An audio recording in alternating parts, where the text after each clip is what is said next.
আপনার কি স্বাভাবিকভাবে শ্বাস প্রশ্বাস নিতে কষ্ট হচ্ছে? অল্পেতেই ঠান্ডা লেগে কাশি বা বুকের মধ্যে সাঁই সাঁই শব্দ হচ্ছে? রাত বাড়লেই সমস্যা বেড়ে যাচ্ছে? তাহলে বন্ধুরা সাবধান, এগুলি কিন্তু অ্যাজমা বা হাঁপানির প্রধান উপসর্গ কিন্তু। তাই আজ থেকে সাবধান হন। যদি এরকম সমস্যা আপনার মধ্যে হয়ে থাকে তাহলে কিন্তু বন্ধুরা আজকে ভিডিওটি আপনাদের জন্য। যদি এরকম উপসর্গ আপনার মধ্যে দেখা যায় তাহলে অবশ্যই ভিডিওটি স্কিপ না করে সম্পূর্ণ দেখুন আর জানুন যে অ্যাজমা কি এবং এটিকে কোন কোন হোমিওপ্যাথিক ওষুধ দ্বারা নিয়ন্ত্রণ করে শরীরকে অন্যান্য ওষুধের দ্বারা তৈরি হওয়া পার্শ্ব প্রতিক্রিয়াকে দূরে রেখে সুস্থ রাখা যায়। খুব ইম্পর্টেন্ট আজকের ভিডিওটি, তাই বন্ধুরা স্কিপ না করে আবারও বলছি ভিডিওটি সম্পূর্ণ দেখুন। আমি ডক্টর রাজদীপ মণ্ডল, আপনাদের চ্যানেল বাংলা হোমিও হেলথের পক্ষ থেকে সবাইকে শুভেচ্ছা জানাই। বন্ধুরা আজ যদি চ্যানেল নতুন হয়ে থাকেন তাহলে অবশ্যই চ্যানেলটি সাবস্ক্রাইব করুন, সেই সঙ্গে বেল আইকন অন করে দিন। আর ভিডিওটি দেখে যদি উপকৃত হয়ে থাকেন তাহলে অবশ্যই কমেন্ট করুন, লাইক করুন, শেয়ার করুন, প্লিজ প্লিজ প্লিজ। চলুন আজকে আলোচনা শুরু করা যাক। মেডিকেল সায়েন্সের মতে অ্যাজমা অর্থাৎ হাঁপানি রোগ বেশিরভাগ ক্ষেত্রে হচ্ছে কি বংশগত একটি রোগ। বংশে যদি কারো থেকে থাকে পূর্বপুরুষদের তাহলেও কিন্তু পরবর্তী জেনারেশনে এই রোগটি হয়ে থাকে। তবে ইদানিংকালে অতিরিক্ত মাত্রায় দূষণের ফলে অনেকের মধ্যে বাড়ছে হাঁপানির সমস্যা। হাঁপানি হলো ডায়াবেটিস বা হাই ব্লাড প্রেশারের মতো একটি অসুখ যা সম্পূর্ণরূপে নিরাময় করা প্রায় অসম্ভব। কিন্তু সতর্কতা অবলম্বন করে চললে এবং তার সাথে সঠিক হোমিওপ্যাথিক চিকিৎসায় এই রোগের প্রকোপকে কিন্তু নিয়ন্ত্রণ করা যায়, করে সুস্থ থাকা যায়। বন্ধুরা প্রথমে আমরা জেনে নিই যে এই অ্যাজমা অর্থাৎ হাঁপানি রোগটি কি না। হাঁপানি হচ্ছে ফুসফুসীয় শ্বাসনালীর দীর্ঘমেয়াদী প্রদাহজনিত রোগ, অর্থাৎ আমাদের ফুসফুসে যে সমস্ত বায়ু নালীগুলো আছে তার মধ্যে যদি দীর্ঘদিন ধরে কোনো ইনফ্লামেশন হয়ে থাকে তার থেকে যে রোগটা হয়ে থাকে তাকে আমরা বলে থাকি হাঁপানি রোগ বা অ্যাজমা। এই অসুখে অ্যালার্জির কারণে ফুসফুসের ব্রঙ্কাসের সমস্যা তৈরি হয়। এতে করে কি হয় না, ছোট ছোট শ্বাস নালীগুলো ফুলে যায় এবং তার যে ডায়ামিটার সেগুলো ছোট হয়ে যায়। আর এর ফলে কি হয়, স্বাভাবিকভাবে শ্বাস নেওয়ার মতো সমস্যা তৈরি হয়, ঠিক মতো ভাবে শ্বাস নিতে পারেন না। এই অসুখটাকে আমরা বলে থাকি কি হাঁপানি বা অ্যাজমা। আর এর কারণে যে যে সমস্যা আপনার মধ্যে হয়ে থাকে সেগুলো হচ্ছে কি সাঁই সাঁই করা গলার কাছে, তারপর হচ্ছে শ্বাসনালী বন্ধ হয়ে আসা এবং তার জন্য খুব কষ্টের সাথে শ্বাস নিতে বাধ্য হওয়া। আর এর থেকে কি হয়, একটা কাশি তৈরি হয়। বন্ধুরা আমরা তো অ্যাজমা কি সেটা জানলাম, কিন্তু এটি কয়েক প্রকারের হয়ে থাকে। এই হাঁপানির তীব্রতা এবং বাড়ার কারণ অনুসারে এটি বিভিন্ন প্রকারের হয়ে থাকে। তীব্রতার উপর ভিত্তি করে অ্যাজমা যে প্রকারের হয়ে থাকে সেটা হচ্ছে, এক হচ্ছে মৃদু ও বিরক্তিহীন, দুই হচ্ছে মৃদু ও অবিরাম, তিন হচ্ছে মাঝারি ও ক্রমাগত, চার হচ্ছে গুরুতর ও অবিরাম। এবং বাড়ার কারণের উপর ভিত্তি করে এই দীর্ঘস্থায়ী শারীরিক অবস্থা প্রকারভেদগুলি হচ্ছে, এক হচ্ছে শ্বাসনালী সংক্রান্ত, এটি সবচেয়ে বেশি দেখা যায় ফুসফুসের শ্বাসনালীগুলোকে প্রভাবিত করে থাকে। দুই হচ্ছে অ্যালার্জি সংক্রান্ত, এটি পোষা প্রাণীর লোম থেকে, খাদ্য থেকে, ফুলের পরাগ রেণু ইত্যাদি এই সমস্ত অ্যালার্জেনের কারণে কি হয়, হাঁপানি তৈরি হয়ে থাকে। তিন হচ্ছে কি অভ্যন্তরীণ, আমরা যে বাতাসে শ্বাস প্রশ্বাস নিই সেখানে উপস্থিত সিগারেটের ধোঁয়া, ভাইরাস জনিত রোগের জীবাণু, তারপরে হচ্ছে ঘরদোর পরিষ্কার করা ব্যবহৃত দ্রব্য, সুগন্ধি, বায়ু দূষণ ইত্যাদির কারণে তৈরি হওয়া হাঁপানি হচ্ছে অভ্যন্তরীণ হাঁপানি। নেক্সট হচ্ছে 4 নম্বর পেশাগত, অর্থাৎ আপনি যদি সিমেন্ট ফ্যাক্টরিতে কাজ করেন সেই সিমেন্টের ডাস্ট থেকে, রাসায়নিক কারখানায় থাকলে রাসায়নিক গ্যাস থেকে, এছাড়া ধুলো থেকে যে ধরনের অ্যাজমাগুলো হয়ে থাকে সেটা হচ্ছে পেশাগত অ্যাজমা। নেক্সট হচ্ছে 5 নম্বর রাত্রিকালীন, এই কথা থেকেই বুঝতে পারছেন যে এই রাত্রিকালীন যে হাঁপানি বেশি হয়ে থাকে তাকে আমরা রাত্রিকালীন হাঁপানি বলে থাকি। নেক্সট 6 নম্বর হচ্ছে সর্দি কাশি, দীর্ঘস্থায়ী অনেক দিন ধরে শুষ্ক কাশি দ্বারা যে হাঁপানি তৈরি হয়ে থাকে তাকে আমরা সর্দি কাশির হাঁপানি বলে থাকি। 7 নম্বর হচ্ছে মৌসুম, অর্থাৎ ওয়েদার চেঞ্জের সময়, শুধুমাত্র বছরের নির্দিষ্ট সময় বা নির্দিষ্ট পরিস্থিতিতে এই প্রকারের হাঁপানি দেখা দিয়ে থাকে। যেমন হচ্ছে শীতকালে ঠান্ডা বাতাস লেগে ওই সময় পরাগ রেণু থেকে যে হাঁপানি হয়ে থাকে তাকে আমরা মৌসুমি হাঁপানি বলে থাকি। তাই এই গেল বন্ধুরা হাঁপানির প্রকারভেদ। এবার আমরা জেনে নেব এই অ্যাজমার কারণগুলোকে। অ্যাজমার কারণটি, অর্থাৎ এটি বেশিরভাগই হচ্ছে বংশধারার মাধ্যমে এবং পরিবেশগত দ্বারা উভয়ের মাধ্যমে কিন্তু হয়ে থাকে। এক হচ্ছে যদি একজন ব্যক্তির বাবার দিকে বা মায়ের দিকে কিংবা বাবা মা উভয়ের অ্যাস্থামা থেকে থাকে, তাহলেও কিন্তু তার পরবর্তী তার তাদের সন্তানের হওয়ার ঝুঁকি থেকে থাকে। দুই হচ্ছে শৈশবে ভাইরাল সংক্রমণের মধ্যে এটি দীর্ঘ সময় যদি অতিক্রান্ত করে থাকে, যেমন যদি ব্রঙ্কাইটিসে আক্রান্ত হয়ে থাকে, নিউমোনিয়াতে আক্রান্ত হয়ে থাকে এবং সেই কারণ যদি অনেকদিন ধরে ভুগতে থাকে তার কারণে হয়ে থাকে। কিছু অ্যালার্জেন আছে, সেই অ্যালার্জেনের কারণে হতে পারে, যেমন হচ্ছে কেমিক্যাল, ধোঁয়া, তারপরে যে বিষাক্ত ধোঁয়া, ছত্রাকের অংশ বিশেষ, রং, পশুর লোম থেকে, তারপরে হচ্ছে সিগারেটের ধোঁয়া থেকে, এই সমস্ত অ্যালার্জেনের কারণে কিন্তু হয়ে থাকে। ঠান্ডা এবং বাতাসের অত্যাধিক যদি সময় কাটিয়ে থাকেন তার কারণে হয়ে থাকে। চিৎকার, হাসি, কান্না ইত্যাদি এই সমস্ত শক্তিশালী আবেগের বহিঃপ্রকাশের কারণেও কিন্তু হাঁপানি হয়ে থাকে। তারপরে যে কুয়াশাচ্ছন্ন পরিবেশগত ধোঁয়ার কর্মক্ষেত্রের জন্য, অর্থাৎ এই সমস্ত জায়গায় বিভৎস কুয়াশাচ্ছন্ন জায়গায় অনেকক্ষণ ধরে কাজ করছেন, তার থেকে হতে পারে। তারপরে হচ্ছে ফ্লু এবং নিউমোনিয়া মতো শ্বাসকষ্টজনিত রোগের কারণে হাঁপানি হয়ে থাকে। প্রাপ্তবয়স্ক এবং শিশুদের যারা অতিরিক্ত ওজনের হয়ে থাকে তাদের মধ্যেও কিন্তু এই হাঁপানির মতো সমস্যা দেখা দিতে পারে।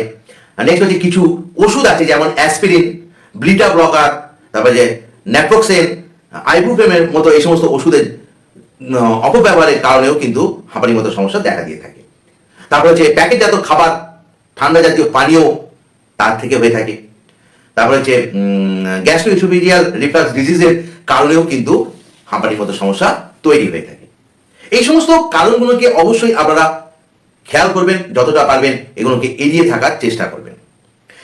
আরেকটা বিষয় মাথায় রাখতে হবে, শৈশবে মেয়েদের তুলনায় ছেলেদের মধ্যে হাঁপানি হওয়ার সম্ভাবনা বেশি থাকে, কিন্তু এটা উল্টো হয়ে যায় প্রাপ্তবয়স্ক অবস্থায়। প্রাপ্তবয়স্ক অবস্থায় মহিলারা বেশি পুরুষদের তুলনায় আক্রান্ত হয়ে থাকে বা তাদের মধ্যে এই হাঁপানি হওয়ার ঝুঁকি তৈরি হয়ে থাকে।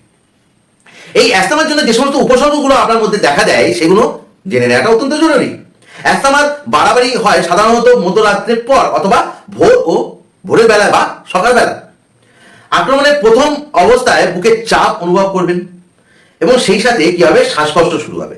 বিশেষ করে আক্রান্ত ব্যক্তির শোবার ঘরে যদি পর্যাপ্ত পরিমাণ বাতাস না থাকে তাহলে কিন্তু বাড়াবাড়িটা খুব হয়ে থাকে।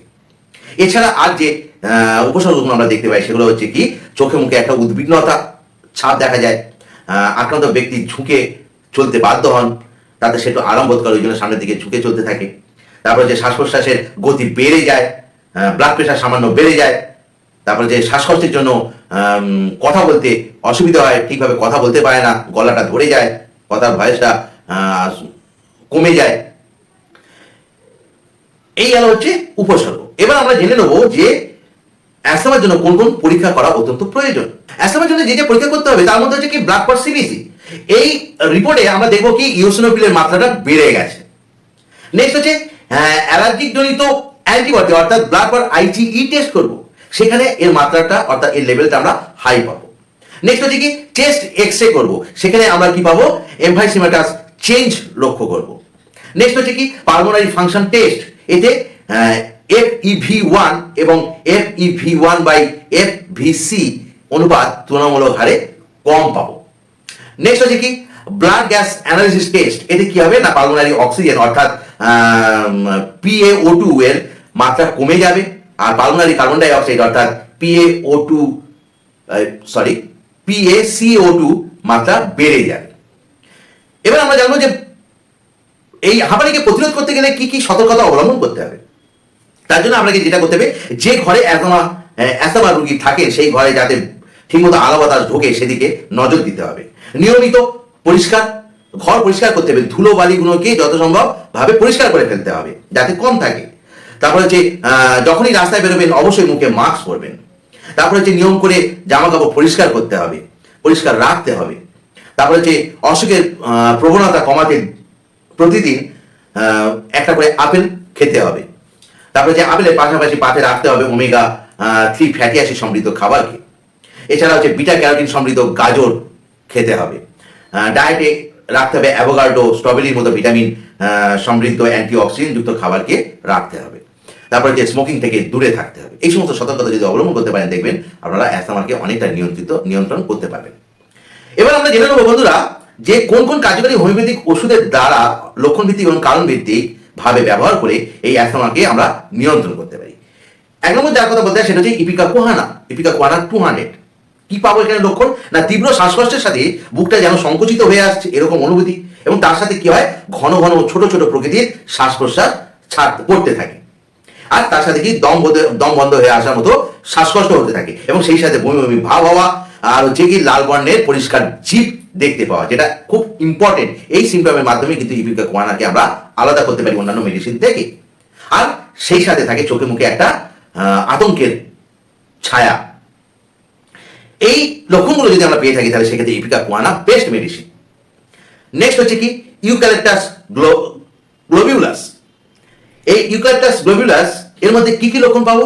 না, এটি হাঁপানির, বিশেষ করে বৃদ্ধ বয়সের হাঁপানিতে কার্যকারী ভূমিকা নিয়ে থাকে কিন্তু এই ওষুধটি। এক্ষেত্রে কি পাই? না, লাংস এমফাইসিমেটাস অর্থাৎ ফুসফুসের পরিধি বেড়ে যাওয়ার মতো লক্ষণ দেখতে পাই, এবং সেই সাথে ফুসফুসের আংশিক অংশে পচন দেখা যায়, আর সেই সাথে রোগীর মধ্যে শ্বাসকষ্ট ও হৃদস্পন্দনের মাত্রা দ্রুত হতে থাকে। এরকম লক্ষণ আমরা এই ইউক্যালিপটাস গ্লোবিউলাসের ক্ষেত্রে পেয়ে থাকি। এই মেডিসিনটি 200 পোটেন্সি আমরা ব্যবহার করব। নেক্সট হচ্ছে অ্যাড্রিনালিন 200। হ্যাঁ, অ্যাস্তমার অ্যাকিউট অবস্থার জন্য এটি কিন্তু দারুণ মেডিসিন।